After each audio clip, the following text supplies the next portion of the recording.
Ndi nthawi yankhani kuno ku MBC ndipo masanano muli ndine Aida Chiwaya. Poyamba nayi mitu yake.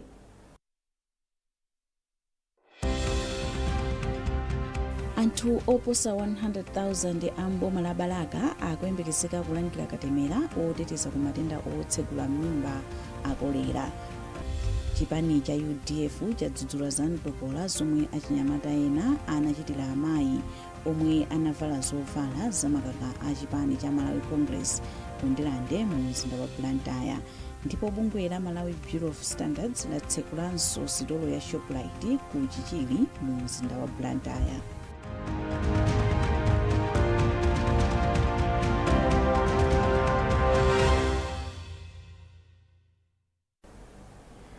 Takulandirani mu nkhani zathu. Anthu opyola 100,000 akuyembekezeka kulandira katemera oteteza ku matenda akolera m'boma la Balaka ngati njira imodzi yolimbana ndi kufala kwa matendawa. Izi zadziwika pamene nduna ya zaumoyo akhumbizeka ndodo chiponda imatsegulira ntchito yopereka katemerayu m'bomali, komwenso alimbikitsa anthu kuti asanyalanyaze kulandira katemerayu pamene ntchitoyi yayamba. Owen Mavula ali ndi ripoti. Pofuna kulimbikitsa ntchito yolimbana ndi matenda akolera m'madera momwe matendawa avuta kwambiri, nduna ya zaumoyo akhumbizeka ndodo chiponda akhazikitsa ntchito yopereka katemera oteteza ku matenda akolera m'boma la Balaka pamwambo omwe wachitikira pa chipatala chaching'ono cha Dziwe mdera la mfumu yaying'ono Mpirisi.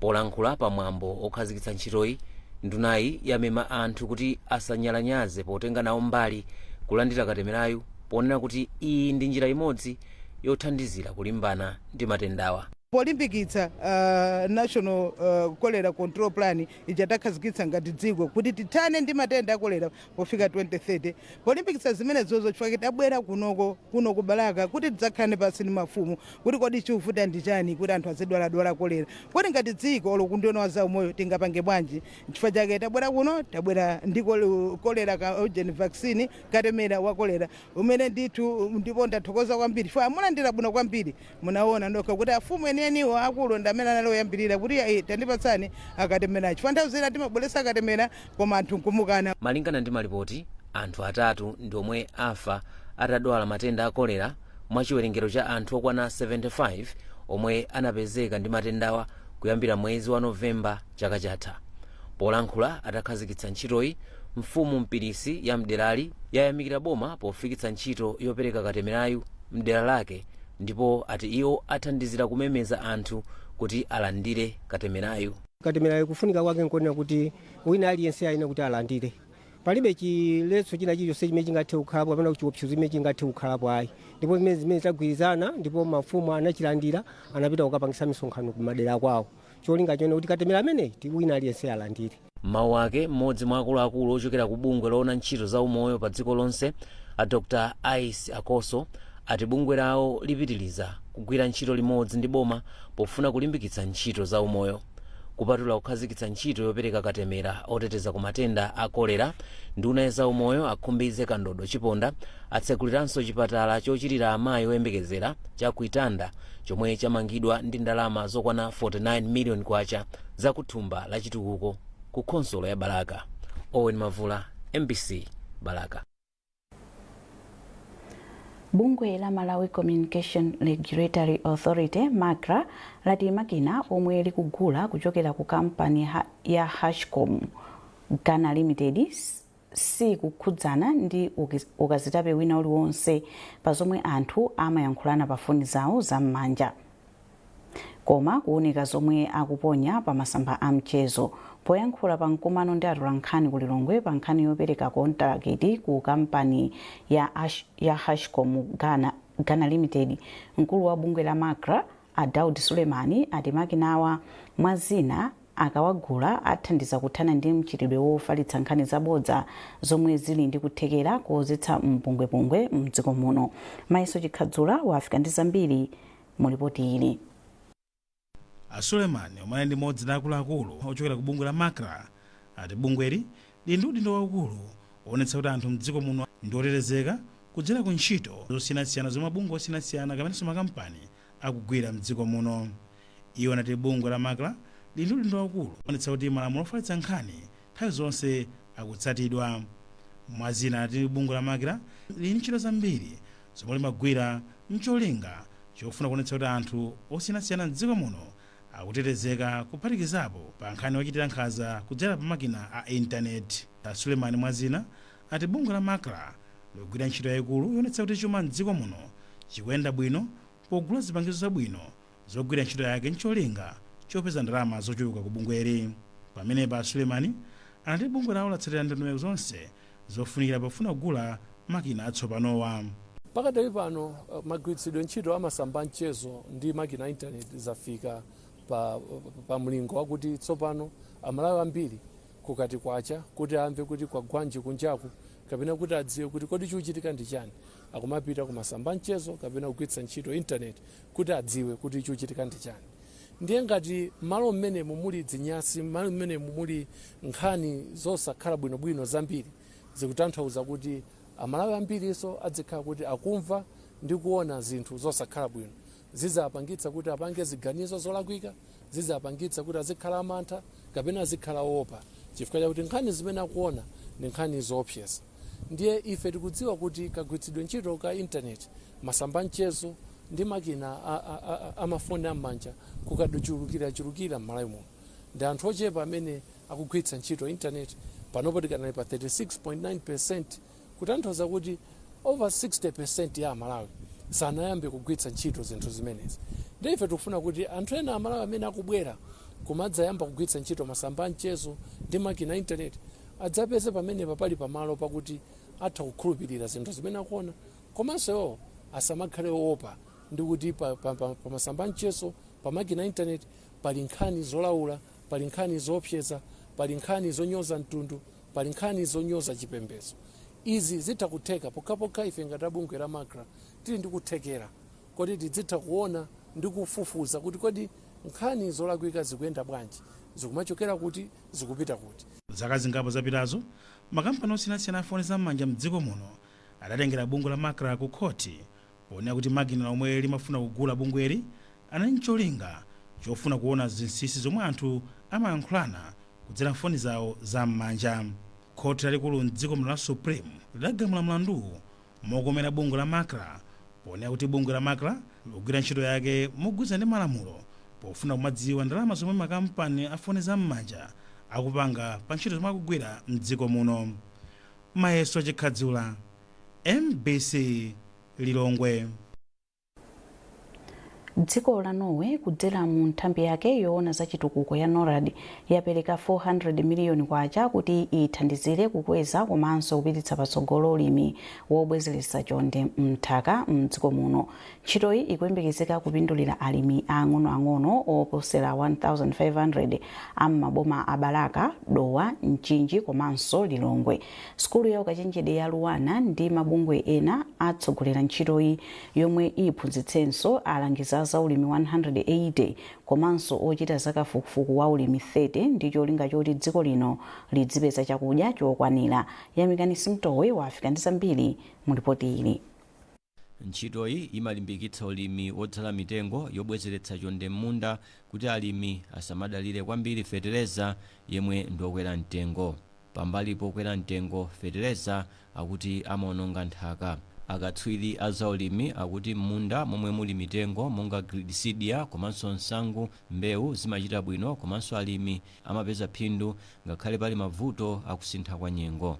Ichi nchifukwa chake sukulu ya ukachenjede ya Luwana ikhale kutsogolera ntchito yolimbikitsa ulimi otere ndi thandizo la ndalama kuchokera ku bungwe la Norwegian Agency for Development Cooperation NORAD kuti iphunzitse alimi komanso alangizi za mitengo yoyenera kudzala komanso zoyenera kuchita kuti apindule ndi ulimi wotere. Joyce Njoloma, mphunzitsi ku nthambi ya zachilengedwe ku Luwana, wati kudzala mitengo yobwezeretsa chonde nthaka ndi yankho kwa alimi omwe amalephera kugula fetereza wokwanira. Phindu limabwera makamaka tikadzala mitengo mmene wena kuti mitengo idzalidwe pa mulingo wake kuchokera pa unzake kupita pa unzake motere komanso mitengo ichuluke motere pa malopo ndiye kuti phindu lipezekapo. Ndinapereka chitsanzo kuti ngati munthu wadzala mtengo umodzi koma munda wako 1 hectare ndiye kuti ngati kuti ubwezerese chonde sindikukhulupirira kuti mizu imuva 1 hectare koma tili ndi milingoti akatsatira phindu lilipo. Iwo atinso akuyembekezera kuphunzitsa akatswiri azakafukufuku wa ulimi 30, alangizi azaulimi 180 komanso kufikira alimi oposera 1500 maboma abalaka, Lilongwe, Dowa komanso Mchinji.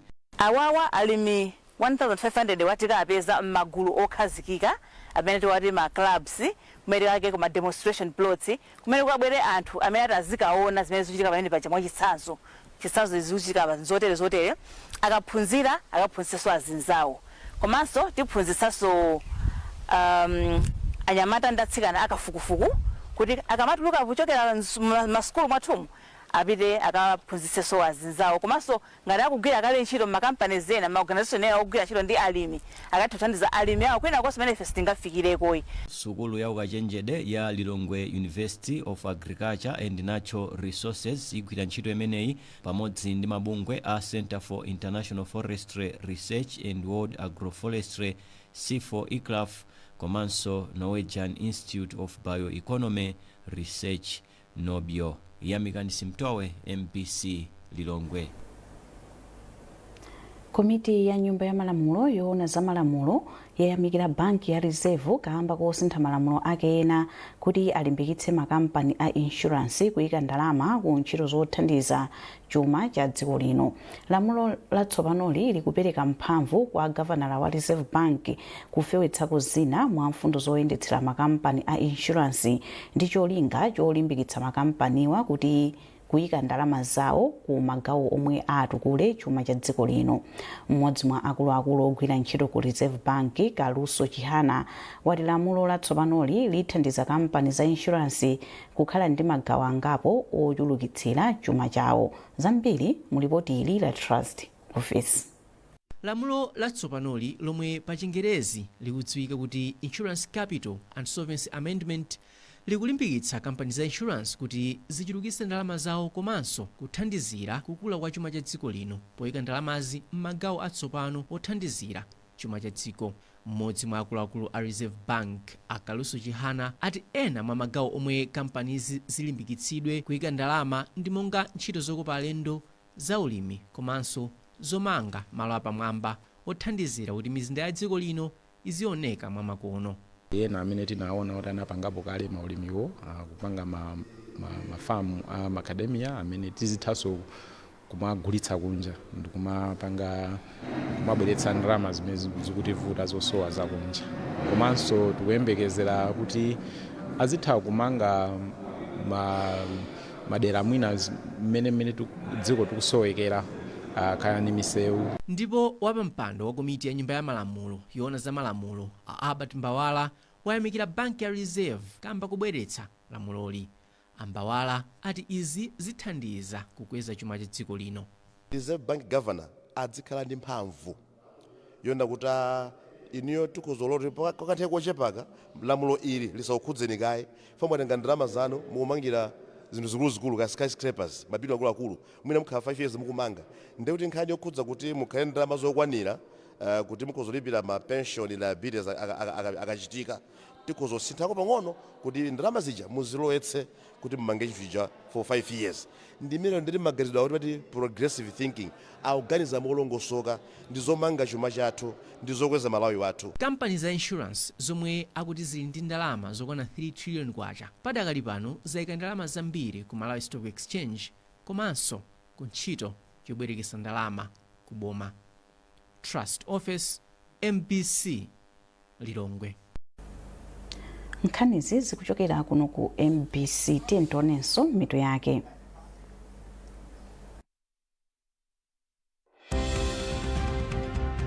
Anthu oposa 100,000 amboma la Balaka akuyembekezeka kulandira katemera oteteza ku matenda otsegula m'mimba a kolera.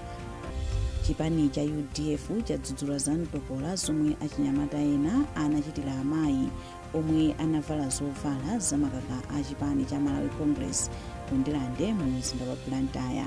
Ndipo bungwe la Malawi Bureau of Standards latsekulanso sitolo ya Shoprite ku Chichili mu mzinda wa Blantyre.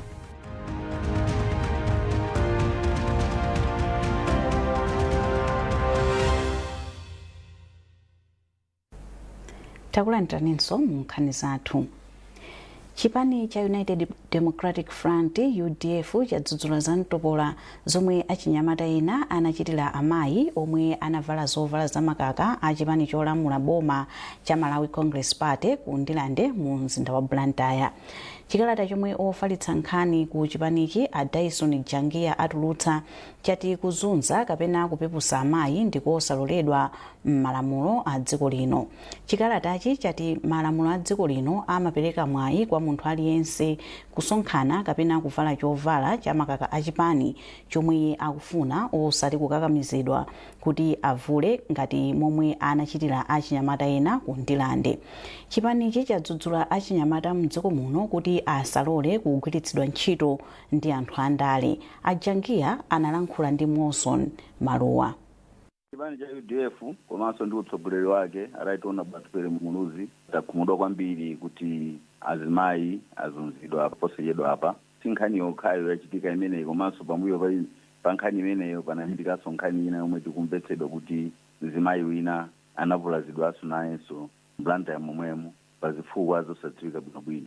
Ndiye izi kuona kuti si chinthu chabwino makamaka kupanga mtopola pa amayi, kupanga nkhanza kwa amayi omwe ndi azimayi athu, koma enawo ndi ana athu, enawo ndi azichemwali athu. Ife pa chikhalidwe cha Malawi tiyenera kumapereka ulemu kwa azimayi. Ndiye tikuona kuti apa si zinthu zabwino, chifukwa zimene zipereka mantha kwa azimayi makamaka pano pamene tikuyandikira chisankho posachedwa pa makampeni ayambika. Ndiye palibe chifukwa chokuti munthu aletsedwe kuonetsa mbali imene ali. Ndi maufulu pa democracy, ndiye kuti anthu ali pa ufulu ovala zomwe akonda, olankhula momasuka, ndi mmene democracy ilili. So palibe chifukwa chokuti munthu ngati aonetsa mbali yake kumapangira nkhanza ngati mmene anachitira anyamata ku Ndilande aja. Ndiye izozo ife tikudzudzula kuti mkhalidwe umenewu ulekeretu, si mkhalidwe wabwino, komanso tikulimbikitsa zipani zonse kuti tonsefe tiyesetse kuwauza masapota mambala athu kuti mkhalidwe wopanga zachiwawa kapena za mtopola si wabwino. Tiyeni pamene chisankho chikuyandikira tikonzeke mwabwinobwino, tipange makampeni athu mwabwinobwino, palibe chifukwa chokuti pazikhala nkhanza kapena kuopsezana kwina kulikonse. Ndiye zimene zinthu ziyenera kusiyika. Bungwe la Misa Malawi lati ndilokondwa ndi ganizo la unduna wa zofalitsa nkhani ndi bungwe la boma lopereka ngongole la NIFI kuti bungweli lidzipereka ngongole kwa olemba nkhani mdziko muno kuti azichita ntchito za malonda zosiyanasiyana monga za ulimi. Nduna ya zofalitsa nkhani a Moses Kunkuyu ndi mkulu wa bungwe la NIFI a Humphreys Mjetseni anena izi pa mkumano omwe anali nawo ndi olemba nkhani ochokera mchigawo chakumwera. Chisomo break wafika nzambiri mu ripoti ili. Polankhula ndi MBC, mkulu wa bungwe la Misa Malawi a Gordon Matonga anati bungweli ligwirizana ndi ndondomeko iliyonse yomwe cholinga chake ndi kutukula umoyo wa olemba nkhani mdziko muno. Amatonga anati pamene olemba nkhani ali oziyimirira paokha pachuma ndikovuta kuti ena awagwiritse ntchito mosatsata malamulo a ntchito yawo. Nkhani ali ngati zika ina iliyonse, ngati anthu ena akulandira ngongole akufunika sutatu nkhani ngazikhalidanga kukanga tolandira ngongole sinanga nawonso ndi nzika mdziko lino. Chofunikira kwambiri ndiyo kuti pamene anthu ankhaniwo akulandira ngongole zimenezi asayiwalebe ntchito yawo tolankhani.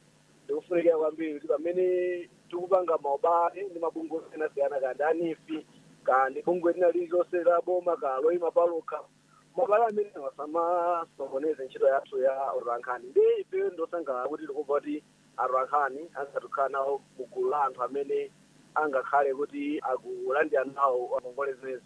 Komabe tizayembekeza kuti atolankhani ngakhale alandire ngongole zimenezo iwo asayiwale ntchito yawo yokhala maso adziko.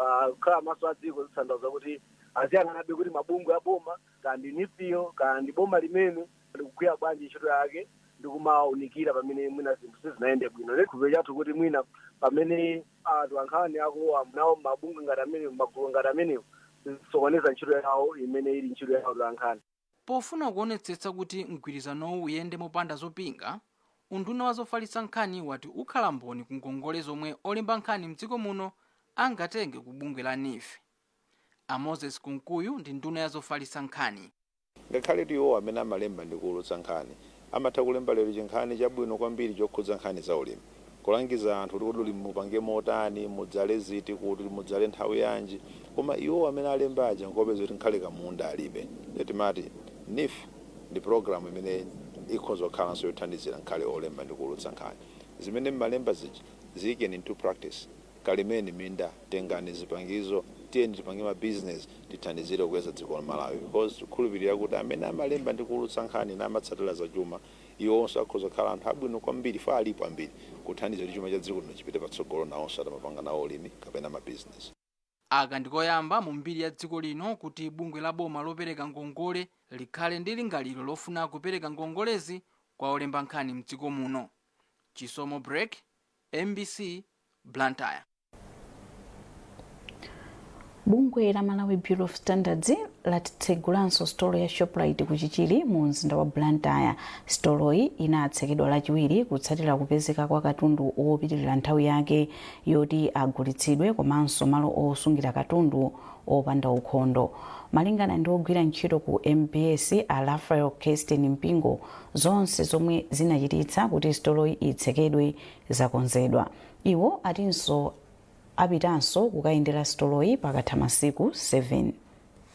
Atapanga zinthu zawo tinauza kuti achose zinthu zonse za expire pa mashelf awo komanso akolope ku backstop kwawo ndiye anatiuza ngati Malawi Bureau of Standards ndi lero talawira tapanga agent tapesa shop yonse taona mulibe china expire china chilichonse komanso ku backstop kwawo akonzako komanso akolopa kubwinobwino ndi tauza tachenjeza kunena kuti zimene zizasapange choyena Malawi Bureau of Standards zinatsekera shop koma zipanga tsuna lilonse ndipo Malawi Bureau of Standards tizibwera ndithu every week mu Shoprite mukuonesesa kuti zimene zikuchitika. Chenjezo la mphamvu kwambiri limene lochoka kwa Director General athu Malawi Bureau of Standards kunena kuti anthu amene amapanga malonda azipanga zinthu zoona mtima komanso azionesesa na zokudya zimene akugulitsa ndi za ukhondo kuti sizikupereka chiopsezo cha matenda kwa makastomala awo. Ndi ife a Malawi Bureau of Standards tilikalikiliki ndipo sitisiya suna lililonse tizikhala kuti tikuyendera mashopu amene wawa. Tingowapemphanso anthu makastomala komanso Malawi wonse kuti akaona zina zake zokayikisa zimene zimaoneka m'mashopu machenisto akuluakulu ngati amene wawo azititsina kukhutu kunena kuti kwakuti zakuza kuti feyo timathamanga ndithu kuti tizapange zinthu ngati zimene zicholinga tifuna tirepresent drama. Mmodzi mwa alangizi pa nkhani za kuyambitsa ntchito za malonda watsindika kufunika kotukula ntchito za mabizinesi ang'onoang'ono ngati njira imodzi yotukulira chuma cha dziko lino. Malinga ndi mlangiziyu yemwenso ndi mkulu wa kampani yopereka ngongole ya Business Partners International a Bondi Mtembekeza, mabizinesi ambiri ang'onoang'ono amasowa mwayi wa mpamba owonjezera ntchito zawo. Elin Chimoyo wadzanisa mbiri mulipoti ili. Pomwe nkhani yakufunika kuti dziko lino lichilimike pa ntchito za mafakitale kupitirirabe, nawo mabizinesi ang'onoang'ono akhala kuonetsa kuthekera kwawo popanga katundu osiyanasiyana. Antembezeka ati mabizinesiwa ali ndi kuthekera kothandiza dziko lino kukweza ndalama zake zakunja. Iwo ati mabizinesiwa ali ndi kuthekera kochepetsa mavuto akusowa kwa ntchito ngati atapeza mpamba okwanira. Kutokweza poyamba moja kuna kuti ndikhulupirira kuti palibe dziko pa dziko lapansi pano limene linatukuka ulo limene lingatukuke opanda anthu amabizinesi ang'onoang'ono. Anthu mabizinesi ang'onoang'ono amalemba anthu ntchito and amenenso amapanga pachizungu timati bring about innovation and so tikapanda kukathandiza amenewo ndekuti so tikupha dziko. Kupatula kunena kuti tili business yobwereketsa ndalama, china so chimene timaona ndikunena kuti kodi Malawi akupindula bwanji. Mwachitsanzo ife tikamapereka ngongole timaona kuti kodi ngongole imene tikupereka kwa kampani imene ipangitsa kuti kampani imene ilembe anthu angati antchito, kodi kampani imene tikayipatsa ndalama issues of environment kodi ayisamalira bwanji pachizungu amati ESG. So tinaona kunena kuti makampani amene ali pakatikati pa tikapatsa ndalama ndi amene ali ndi kuthekera onena kuti akhoza kukakwanitsa zimenezo. Pakadali pano boma likuyesetsa kutukula mabizinesi ang'onoang'ono kudzera mu CIMED komanso National Economic Empowerment Fund NIF yomwe imapereka ngongole komanso upangiri pa ntchito za malonda. Elini Chimoyo, MBC, Blantyre. Utumiki wa Salvation for All Ministries International wapereka chimanga kwa anthu 2500 m'boma la Phalombe. Poyankhula pa bwalo la zamasewero la skulu ya primary ya Nyezerera m'bomalo, mtumiki Clifford Kawinga yemwe ndi mkulu wa utumikiwo anati nkofunika kuti anthu mdziko muno asinthe kaganizidwe pa nkhani yogawana zomwe ali nazo. Zambiri mulipoti ili. Mkulu wa utumiki wa Salvation for All Ministries International, mtumiki Clifford Kawinga, anati nthawi yakwana tsopano kuti anthu mdziko muno alimbikitse chikhalidwe chogawana ndi ena kangachepe komwe aliyense ali nako. Iwo anayankhula izi pa bwalo la sukulu ya primary ya Nyezerera atagawa chimanga kwa anthu ochokera m'madera osiyanasiyana m'boma la Phalombe. Ndilimbikitse kwambiri kuti ndi chinthu chofunikira kugawana. Malawi tiye ndichotse mtima ndi maganizo ongolandira. Ambiri amaona ngati kupereka ndipo amene akupereka achali ndi zambiri. Mukabwera kutifunsa muona tili mafundo athuso ambiri. Koma kupereka ndi mtima. Ndimanena kuti nthawi zonse utha kuyamba ndi sopo muwiri. Nima, Lifebuoy, Sunlight akuzokhala ndalitso kwa munthu wina ali mchipatala, wina ali mndende. So talenti pemphe kuti kupereka ndi iweyo mmene ulili. So palibe chochepa chimene chimatha kukwanira munthu wina. Bible also limanena kuti ngati sukhulupirika kakangono sungakhulupirike zazikulu. So zali kupereka kumambira ndi sochepa uli masosita. Ndipo pothokoza Paramount Kaduya anati thandizolo lafika pa nthawi yake. Iwo anathokozanso mtumiki Kawinga chifukwa chogawa mawu a Mulungu.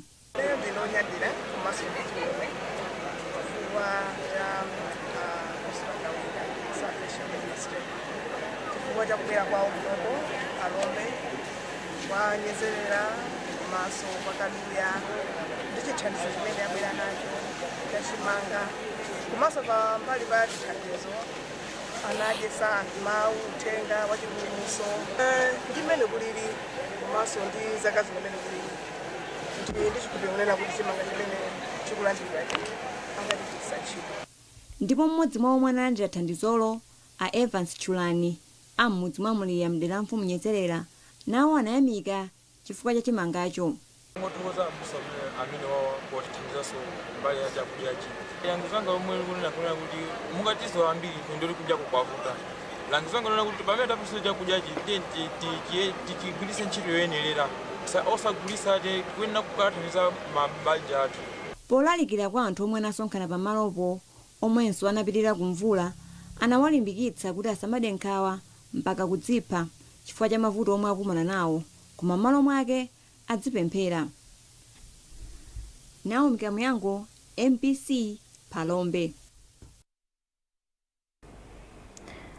Ndipo pomaliza nkhanizi nayinso mitu yake. Anthu oposa 100,000 amboma la Balaka akuyembekezeka kulandira katemera oteteza ku matenda otsegula m'mimba akolera. Chipani cha UDF chadzudzula za mtopola zomwe achinyamata ena anachitira amayi omwe anavala zovala zamakaka a chipani cha Malawi Congress ku Ndilande mu mzinda wa Blantyre. Ndipo bungwe la Malawi Bureau of Standards latsekulanso sitolo ya Shoprite ku Chichili mu mzinda wa Blantyre.